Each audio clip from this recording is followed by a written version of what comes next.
ప్రియమైన దేవుని బిడ్డలారా, యేసుక్రీస్తు వారి నామమున మీకు వందనాలు. ఈరోజు ఒక ముఖ్యమైన విషయాన్ని మీకు తెలియజేయాలని ఆశపడుతున్నాను. అదేమిటంటే, గురువు అంటే ఎవరు, నిజమైన గురువు ఎవరు అనే ఒక విషయాన్ని మనం తెలుసుకుందాం. ఎందుకంటే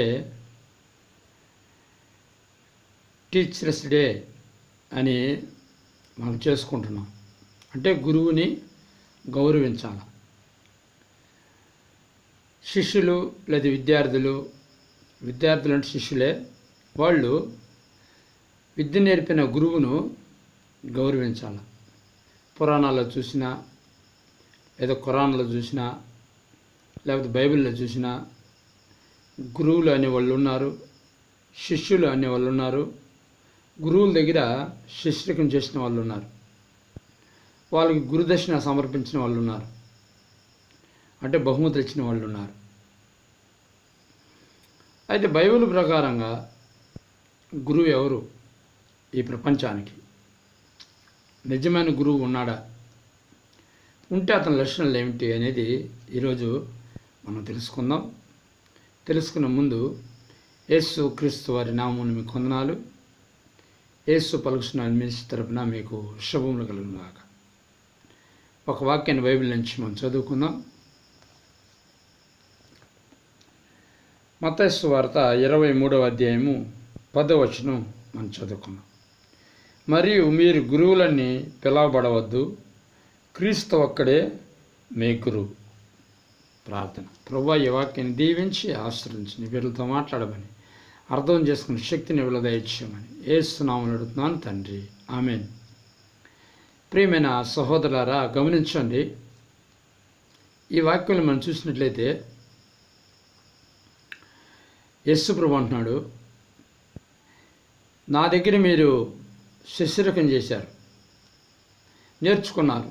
ఒక విద్యార్థుల్లాగా నా దగ్గర నేర్చుకున్నారు. అయితే మీరెవరు కూడా గురువులు కాదు, నేనే గురువుని. మీరెవరు కూడా గురువులని పిలవబడవలదు. ఇక్కడ ఏం రాయబడిందంటే, మీరు గురువులని పిలవబడవద్దు, క్రీస్తు ఒక్కడే మీ గురువు అని యేసు చెప్తున్నాడు తన గురించి. మీరు గురువులని పిలవబడవద్దు, యేసు క్రీస్తు వారు ఒక్కడే మీ గురువు, అంటే నేనే మీ గురువు, క్రీస్తు ఒక్కడే మీ గురువు అని ప్రభువు చెప్తున్నాడు. అంటే ఈ లోకానికి ఒక శిష్యుడిగా కాదు, కానీ ఈ లోకానికి కూడా చెప్పేది ఏంటంటే ఆయన సందేశం. ఈ లోకంలో ఉన్న చాలామంది గురువులు ఉన్నారు, చాలా మతాల్లో కూడా గురువులు ఉన్నారు, చాలా కులాల్లో కూడా గురువులు ఉన్నారు, కొన్ని జాతుల్లో కూడా గురువులు ఉన్నారు. అయితే ఇక్కడ మనం చూసినట్లయితే ప్రపంచంలో ఉన్న గురువులందరికంటే కూడా ఈయన నిజమైన గురువు అని, ఉన్న గురువులందరూ కూడా గురువులని పిలవబడవద్దని ఇక్కడ చెప్తున్నాడు. ఇది దీని అర్థం. వాళ్ళతో చెప్తున్నాడంటే అందరితో చెప్తున్న అర్థం అనమాట. యేసుక్రీస్తు వారే నిజమైన గురువు, ఈ ప్రపంచానికే గురువు. ఆయన ప్రపంచంలోని గురువులందరికి కూడా ఆయన గుగ్గురు. అర్థమవుతుందంటే గురువులకే గురువు ఆయన. గురువులుగా పిలవబడుతున్న, ఆత్మీయంగా పిలవబడుతున్న వాళ్ళు గురువులుగా, శారీరకంగా పిలవబడుతున్నవారు గురువులుగా, భౌతికంగా పిలవబడుతున్న గురువులుగా, వీళ్ళకి అందరికి కూడా యేసు ప్రభు వారు అసలైన గురువు అన్నమాట.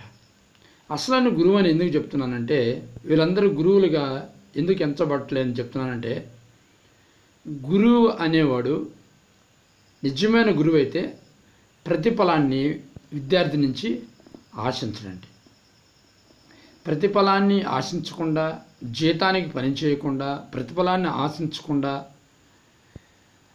పెట్టేది శిష్యుడిచ్చేది స్వీకరిస్తూ, ఆశించకుండా శిష్యుడు ఇచ్చేది మనస్ఫూర్తికి ఇచ్చేది స్వీకరిస్తూ, వాళ్ళ చేత పోషింపబడుతూ, వాళ్ళు పోషించినా పోషించకపోయినా వాళ్ళకి తన జ్ఞానాన్ని, తత్వాన్ని, లేకపోతే సత్యాన్ని, మహిమను తెలియజేసేవాడే నిజమైన గురువు అన్నమాట. అది యేసుక్రీస్తులో ఉంది.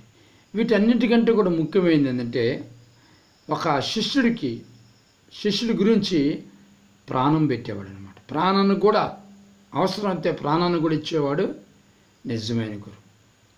ఈ లోకంలో గురువులు జీతానికి పనిచేస్తున్నారు, ఏదో ప్రతిఫలం ఆశించి పనిచేస్తున్న గురువుగా ఉంటున్నారు. లేకపోతే ఏదో గొప్ప పేరు రావాలని, లేకపోతే గొప్ప పదవులు రావాలని, లేకపోతే అందరూ అనుకోవాలని, లేదా మంచిగా నేర్పించిన జ్ఞానం అని చెప్పుకోవాలని, కొంతమంది ధనానికి ఇలా ఆశపడి గురువులుగా ఉంటున్నారే కానీ నిజమైన గురువు ఏ ప్రతిఫల ఆపేక్ష లేకుండా నిజంగా గురువుగా శిష్యులను తీర్చిదిద్దే నిజమైన గురువు యేసుక్రీస్తు వారు. యేసుక్రీస్తు వారిలోనే ఆ లక్షణాలు ఉన్నాయి. ఇంక ఏ గురువులో కూడా ఆ గురువు అని చెప్పుకుంటున్న వారిలో కూడా ఆ లక్షణాలు లేవు. అందుకే యేసుప్రభునాడు మీకు ఒక్కడే గురువు, ఆయన యేసుక్రీస్తు. మీరు ఎవరు కూడా గురువులని పిలవబడవద్దు. అర్థమవుతుందండి? కనుక గురువులని పిలవబడే అర్హత ఎవరికి ఈ లోకంలో భూలోకంలో ఉన్న మనుషులకు కానీ ఎవరికి కానీ లేదు, ఒక యేసుక్రీస్తు వారికి. అందుకే ఆయన ధైర్యంగా చెప్పగలడు. ఆ గురువుల లక్షణాలు ఆయన దగ్గర మాత్రమే ఉన్నాయి, ఆయన దగ్గర మాత్రం ఉన్నాయి కనుకనే ఆయన చెప్పగలడు. కనుక ప్రియమైన సహోదరులారా, ప్రియమైన దేవుని బిడ్డలారా, గమనించండి, నిజమైన గురువు యేసుక్రీస్తు వారు.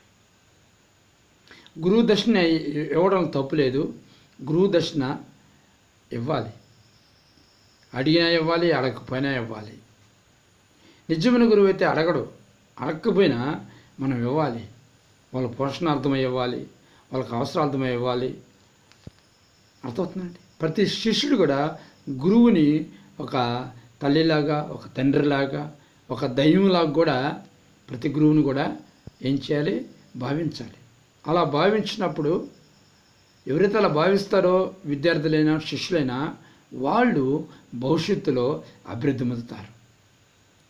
తల్లిదండ్రుల కంటే కూడా గురువు చాలా గొప్పవాడు. ఎందుకంటే తల్లిదండ్రులకు కానీ ఈ భూమి మీద కానీ వాళ్ళు పోషణ మాత్రమే ఇస్తారే కానీ ఒక ఈ లోకంలో ఎలా జీవించాలి, ఏ విధంగా జీవించాలని ఒక జ్ఞానాన్ని బోధించేది ఒక గురువు ఒక్కడే. అర్థమవుతుందండి? కనుక మనం కూడా గురువు దగ్గర వినయంగా విధేయతగా ఉండి మనం నేర్చుకోవాలి. ఆయన చెప్పింది వినాలా, ఆయన చెప్పిన మాట దేవుడు చెప్పిన మాట దైవ వాక్కుగా మనం భావించాలి. అర్థమవుతుంది? అలా ఎవరైతే భావించి గురువు దగ్గర లోబడి పరిచర్యం చేస్తూ ఉంటారో వాళ్ళు నిజమైన శిష్యులుగా ఎంచబడతారు, నిజమైన విద్యార్థులుగా తీర్చిదిద్దబడతారు. భవిష్యత్తులో వాళ్ళు గొప్ప గురువులుగా కూడా అనబడతారే కానీ నిజమైన గురువులు కాలేరు. ఎందుకంటే నిజమైన గురువు యేసుక్రీస్తు వారు. అంతేకాకుండా వాళ్ళు ఇతరులకు కూడా మార్గం చూపే విధంగా, మంచి మార్గం నడిపించే విధంగా, సత్య మార్గాన్ని చూపించే విధంగా, జ్ఞానబోధ చేసే విధంగా ఎదుగుతారన్నమాట. గురువుకి లోబడి జీవించే శిష్యులు. కనుక ప్రేమైన దేవుడు గమనించండి, నిజమైన గురువు యేసుక్రీస్తు వారు. నిజమైన గురువు ప్రాణం పెడతాను కూడా వెనకాడు. అందుకనే యేసు ప్రభు నిజమైన గురువు అని ఎందుకు చెప్తానంటే ఆయన శిష్యుల కోసం, ప్రపంచంలో ఉన్న ప్రతి వాళ్ళ కోసం ఆయన ప్రాణం పెట్టాడు. కనుకనే ఆయన నిజమైన గురువుగా చెప్పబడుతుంది. అంతేకాకుండా ఆయన నిజమైన గురువే కాదు, ఒక దైవమే గురువుగా ఈ లోకానికి వచ్చాడు. అర్థమవుతుందండి? దైవమే గురువుగా ఈ లోకానికి వచ్చాడు. కనుకనే దైవమైన గురువు ఎవరంటే యేసుక్రీస్తు వారు. యేసుక్రీస్తు వారు దైవాన్ని మన గురువుగా కలిగిన వాళ్ళం. యేసుప్రభువుని నమ్మిన ప్రతి ఒక్కరు కూడా దైవాన్ని గురువుగా కలిగిన వాళ్ళం.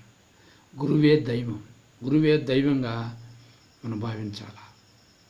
గురువే దైవం, దైవమే గురువుగా దిగువచ్చాడు ఈ లోకానికి యేసుక్రీస్తు వారు. కనుక గమనించండి, కనుక నిజమైన గురువుని యేసుక్రీస్తుని నమ్మండి, నిజమైన జ్ఞానాన్ని ఆయన ద్వారా పొందండి, ఆ జ్ఞానాన్ని ప్రజలకు చాటండి, బోధించండి, పరలోక రాజ్యానికి మనం చేర్చండి. ఓకేనా? ప్రార్థన చేసుకుందాం. పరిశుద్ధుడైన తండ్రి, ప్రేమ వల్ల దేవ, నిజమైన గురువు యేసుక్రీస్తు వారి ప్రభా, ఇంకో లోకంలో గురువులని పిలవబడే అర్హత ఎవరికి లేదు తండ్రి. ప్రభా నీకు స్తోత్రాలు చెల్లిస్తూ నిజమైన గురువుని తెలుసుకొని అనేకుల ప్రభా నమ్మి రక్షణ పొందే కృప దయచేయమని, మంచి జ్ఞానాన్ని పొందుకొని పరలోక జ్ఞానంతో నింబడే కృప దయచేయమని యేసు నామములో అడుగుతున్నాను తండ్రి. ఆమేన్.